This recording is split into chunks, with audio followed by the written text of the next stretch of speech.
So this is the basic setup. We have got myself on a sofa against a window light. Now I'm being backlit, and what that means is the light that is falling on my face is as a result of the ambient light bouncing around the room. Now the lens is currently set at 5.6 and we are shooting at an ISO of 200 and obviously shooting at 24 frames per second at 50 shutter speed. So that will give us an idea of what we're working with. Now, in order to fetch that light down, the window light, we need to lower its exposure. So right now,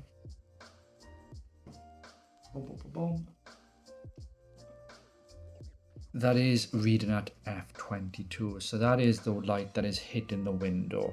Now, it would be beneficial if you had a spot meter because that will read that more accurately.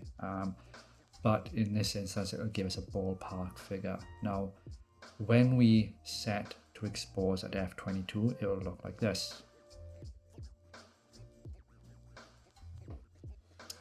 So that is what the correctly exposed window would look like. Now I can see in the camera that it's still clipping a little bit, so even then we would still need to add an additional stop perhaps of ND to get that correctly exposed. But then lies a second issue. In order for us to get that exposure, we need to raise the exposure then on my face. So I know that is roughly 6 stops of light. So let's get us back. So we are back now at 5.6. Now, because we want the background to be as blurry as we can for bokeh, we need to know what is the dynamic range of camera. So right now, the ambient light that is falling on my face is at 2.8. So I need to set this camera at 2.8 to work with the ambient light that's here.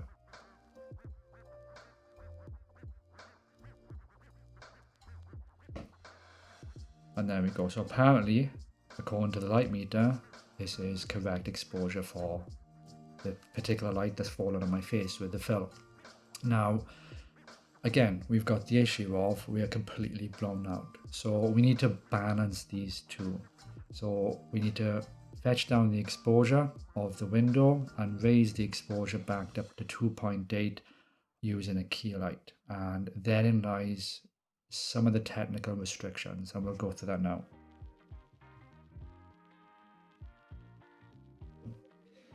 Now, the image that you're going to be achieving will be different for everybody, and that comes down to a number of factors. One, the dynamic range of your camera.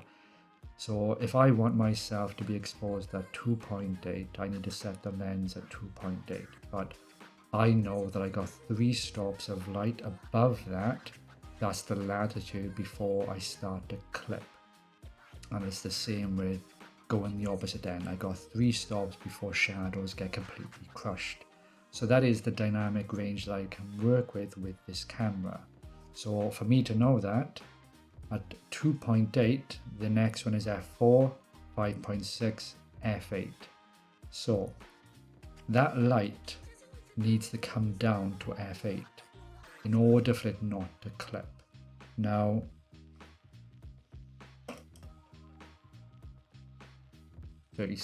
f36.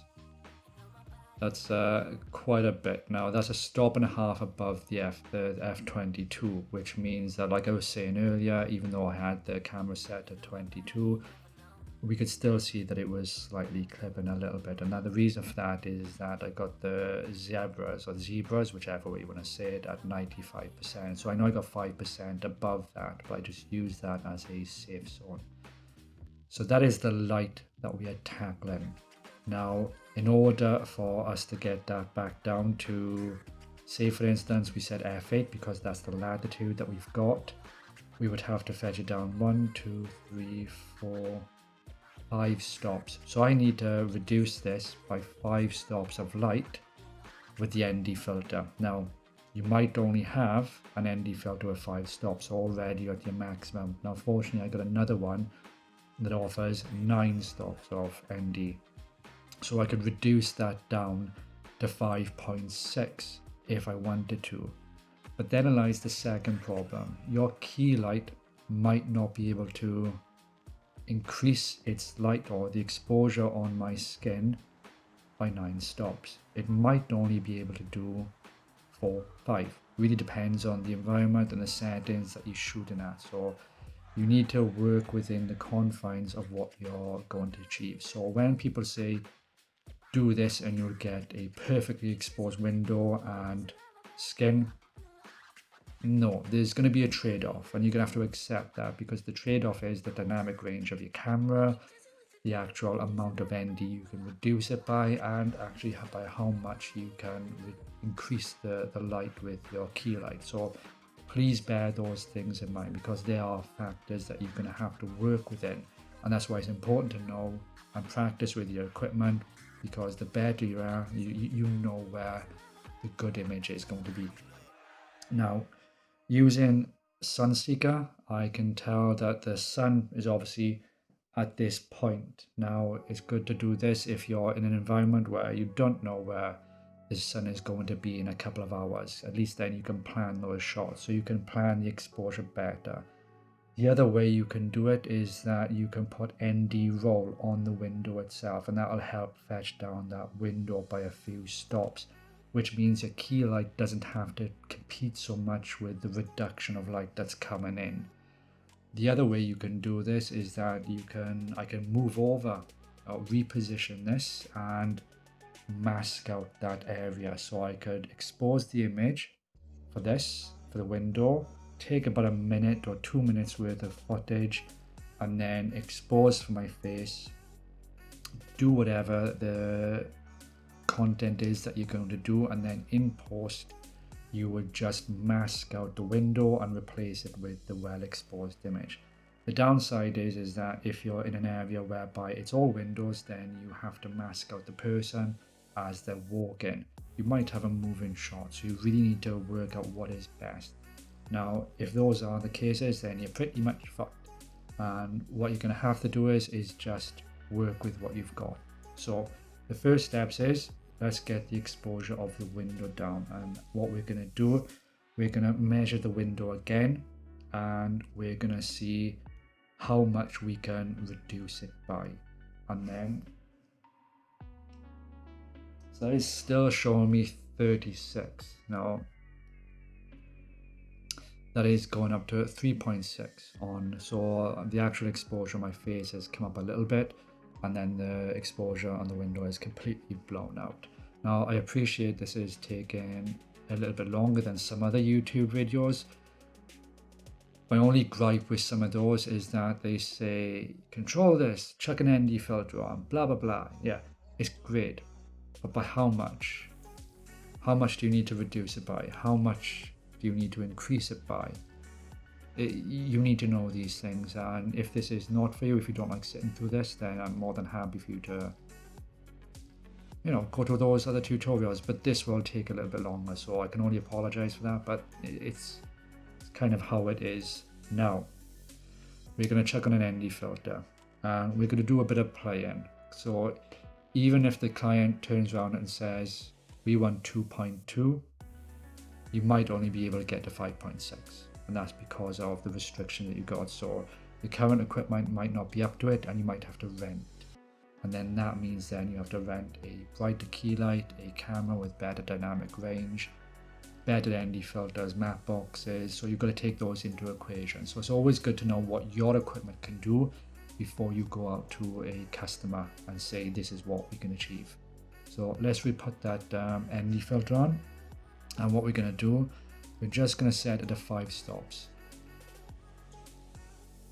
Right, so now what we've gone and done, we've put the ND filter on. Now the lens is still at 5.6, and as we can see, we are now exposed for that window. Now, obviously the issue is we need to put the key light on in order to raise my exposure for this to work. But I know 5.6 is a little bit too much.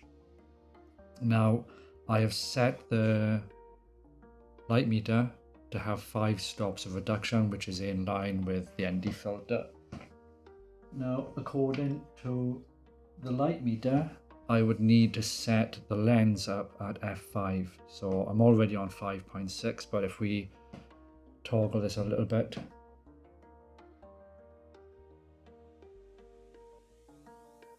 so there we are, starting to clip there, and that is at 4. So that's what the light meter, and that is saying. Now don't forget, I've already got this set, the zebra is set to 95%, so that's where the discrepancy is between the two. Plus it's always better to use a spot meter when you're reading against the sky, because this just measures how much light is falling on the subject at that point in time. So what we're going to do, we're going to change the lens to 2.2. There we go. Now, in order for this to work, I need to get my key light to raise by 5 stops of light.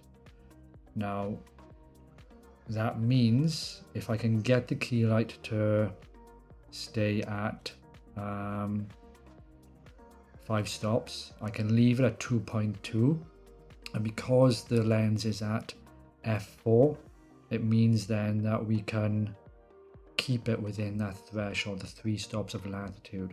So let's do that now.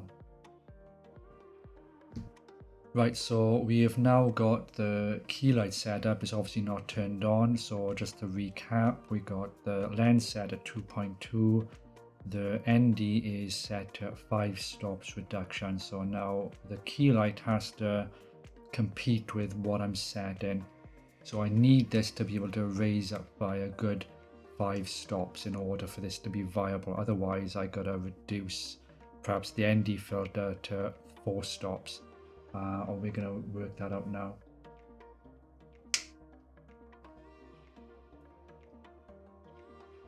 So just waiting for that to power through and get everything set on.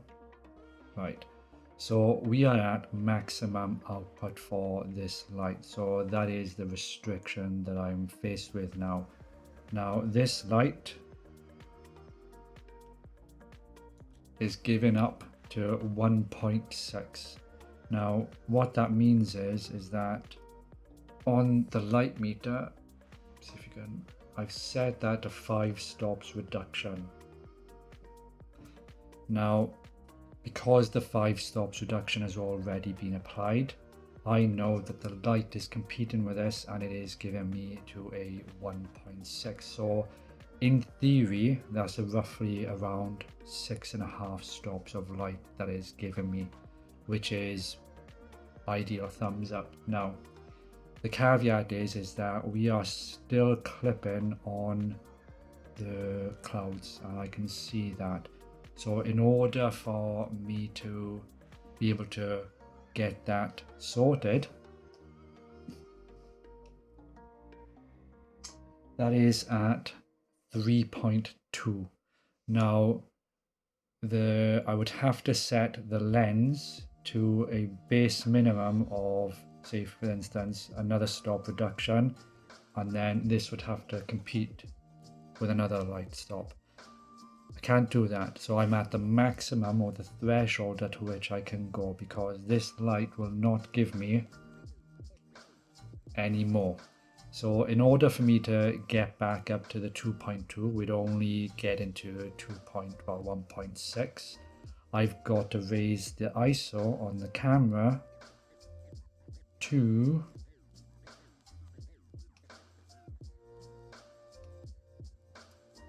400 for me to be correctly exposed to do that. So we will do that now.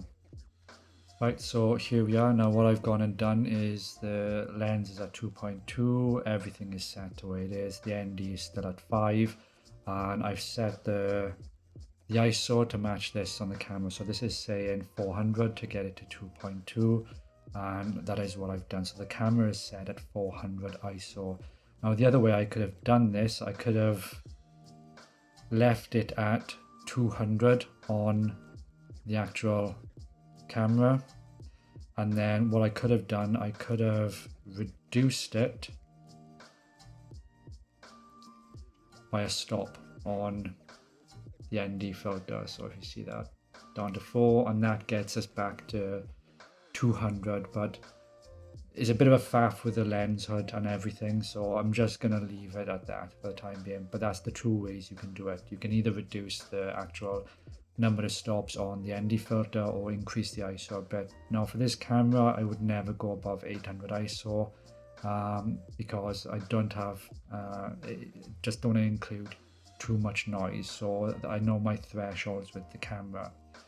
Now from what I can see with the image, this is looking a hell of a lot better to what we started with. Now like I said, I'd like that to be better exposed, but I'm governed by the equipment that I've got. Now what I'm noticing is this is nice and this side of my face is nice, but there is nothing on here which will lift up my shadows. So basically what we've got is on this side of the face we are at 2.2, and then on that side of my face it's coming up as EU, so it's not even registering. So what we will do is we will set that, we will put that to memory, and then see if I can do this, and then get that, and then that should tell you how many stops under. So that is actually 3 stops under. Now if you're going and you're working with contrast ratios, you would want to try and increase that. Now the way you can do it is you can add a reflective board on this side so that it will fill in any ambient light, or you could add in another light if you so wish, just to work with that contrast ratio. You might have a 1:2, so basically this side is 2 times darker than this, but at the moment it's 3 stops darker, so that is what we're working with. Now I'm going to put a V-flat board right here, and hopefully that will be enough to raise the image up a little bit. So yeah, we'll do that now. Right, so what I've done now is I've put a V-flat board which is basically angled over here. So we've got the key light coming in, that is bouncing off, and then that is providing some extra fill. So we can see that this side of my face now has been raised up a bit and it's not in complete darkness. So we are at 2.2 on the light meter for there, and then over there we're getting about 1.1. So what does that mean? So if we take another light reading, store that, so memory, and then I say minus 2.5, so that's just under, well, just over 2 stops of reduction between the two. So we're roughly within the contrast ratio of what we're looking for, so 1:2. So we are 2 stops under, or 2.5 stops under. If we wanted more control of that, then perhaps we would change that to something a bit more reflective, and what we can do is we can use a 5-in-1 reflector, and we can use the silver side, so that will provide a bit more lift. So we will try that now. Right, so what we've gone and done now is we've changed the V flat to a 5-in-1 reflector, and we're using the silver side. So this is positioned as close as I can physically get it. Now with the key light and the reflection, hopefully we are getting the 1:2 contrast ratio that we are looking for. Now, in order to do this, we're just gonna measure the light on my face. That is coming up as 2.2, and then that is coming up as 1. So between the 2.2 and the 1, that is 2 stops under. And the way that we prove that is that we set that to memory, set this to AV, and then it's coming as minus 2.2, 2.3. So we are just thereabouts. It's not spot on, but to be honest, if I'm going for a 1:2 and I'm at 2.2 or 2.3, I'm happy. I'm not going to quibble about that, because those are within the confines and the ranges of just the gear that I own. So I'm pretty happy with what we've achieved. Now, the only way that you could make this better is obviously reduce the ND so that we control this backlight a bit more. That would be fantastic, but obviously the key light can only do a certain amount of stops, and we're already at the maximum range that this key light is able to achieve. So this is where we are now. That just means we know what the machine, what the equipment is capable of. So when we go to a client site or we go to do work, we know physically how much dynamic range and latitude that the camera can do. We know how much we can set our ND at, and we know exactly what the capabilities are of our key light and how to at least make the image look natural and pleasing. It's not going to be obviously as natural as we want. Nothing can replicate the look of daylight and everything as natural as it can, but we can certainly get there to a point where it's a pleasing image. The only thing that I would like is a more powerful key light. I know that people say that it's not all about the light and the strength of the light, but unfortunately there are going to be certain situations where, like I said, you are governed by your equipment, and perhaps if this was an aperture 300D, then I would have more output, and that might mean I could actually get some diffusion, a bit of extra diffusion just to soften it a bit more. Now, the actual light modifier that I'm using is a 72-inch reflective umbrella, and this is fantastic because it is a massive amount of light that it is given. It's a big soft light, and it is providing a nice wrap around, so it's giving the impression that it's a bit more natural than it would be if it was just like a 24-inch softbox or one of the bigger softboxes. And it's able to control the back as well, so it's doing a number of things for me. So yeah, thank you for watching. I hope this has been beneficial. Sorry it's been long, but it just felt that these things need to be explained, because especially when you're learning like myself, there's a lot of things to take into consideration, and it's just about knowing what ranges you can work within and what you're capable, your camera equipment is capable of doing. So thank you for joining. Please like and subscribe, and I will see you in the next one. Cheers. Now I want a drink because I am thirsty and I am hungry.